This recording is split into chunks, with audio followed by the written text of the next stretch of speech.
In this video, we will look at the VR viewer in Mobius.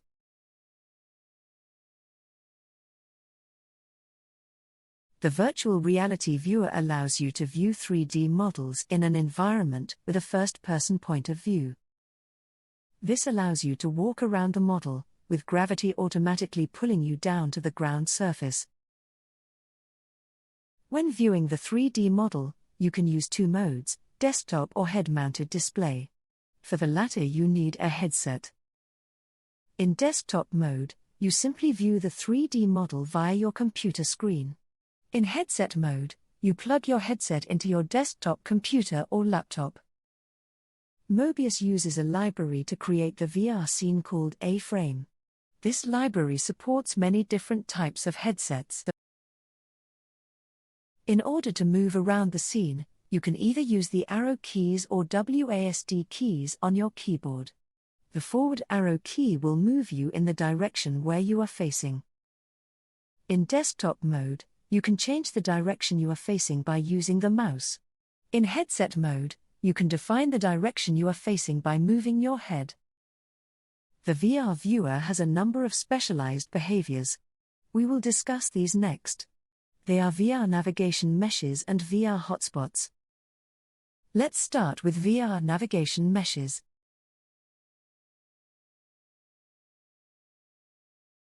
By default, there is no collision detection. You can walk through any of the geometric objects in the model. A VR navigation mesh gives you a simple way of constraining your movement. A navigation mesh consists of one or more polygons that define the area within which you can walk. When you reach the boundary of the navigation mesh, your movement will automatically be blocked. For the user, this can give the impression of collision detection. Navigation meshes do not require a physics engine or any complex collision detection algorithms. As such, navigation meshes work well even when models get very complex. In the example, the blue selected polygon is the navigation mesh. It defines a series of winding streets that pass in between the buildings. This allows the user to walk around in the streets but to be blocked when they hit a building facade. Navigation meshes are defined by polygons with a special attribute. The attribute name is VR nav mesh. If the attribute value is set to a Boolean true, then the polygon will be assumed to be a navigation mesh. In the example, we can see the required attribute in the polygons table. Next, let's take a look at VR hotspots.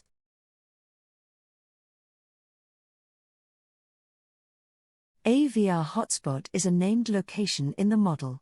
You can teleport to any hotspot in the model using the drop-down menu in the bottom left corner.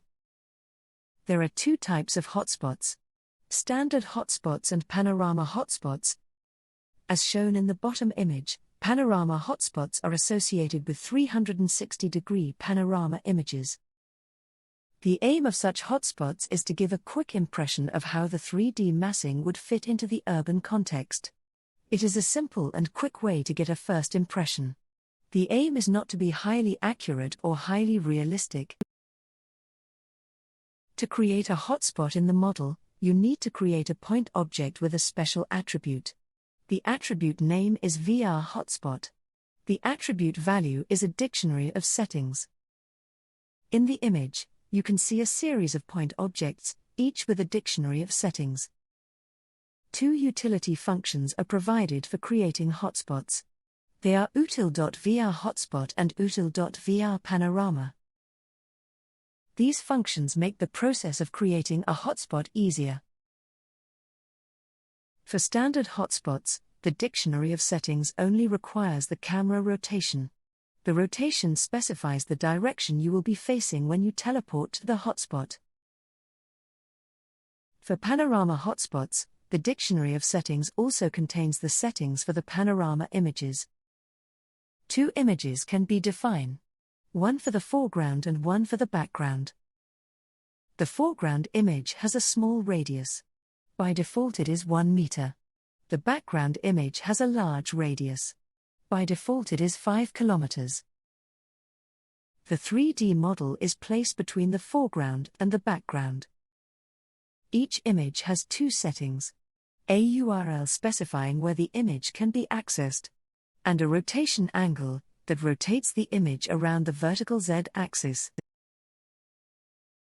You can create panorama images using a phone app. For example, you can use the Google Street View app.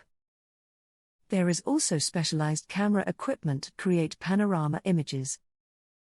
Alternatively, you can also download panorama images from online repositories. For example, to download Google Street View images, you can use a program called Street View Download. The foreground image is usually created by deleting parts of the background image. Here you can see the two images. The top image is the background. The bottom one is the foreground.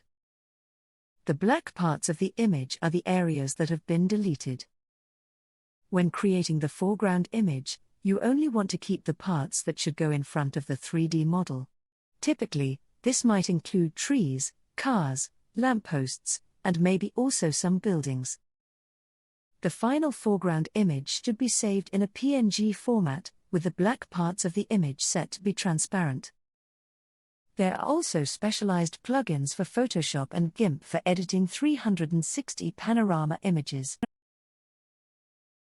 The panorama hotspot can either contain only a background image, or both a foreground and background image. Here is an example of a panorama hotspot with only a background image. As can be seen in the bottom image, there are some parts where the layering of the model and the image are incorrect. Here is an example of a panorama hotspot with both a background image and a foreground image. As can be seen in the bottom image, the layering of the model and the images is now improved. The trees and people looks like they are in front of the model, while the tall buildings look like they are behind the model.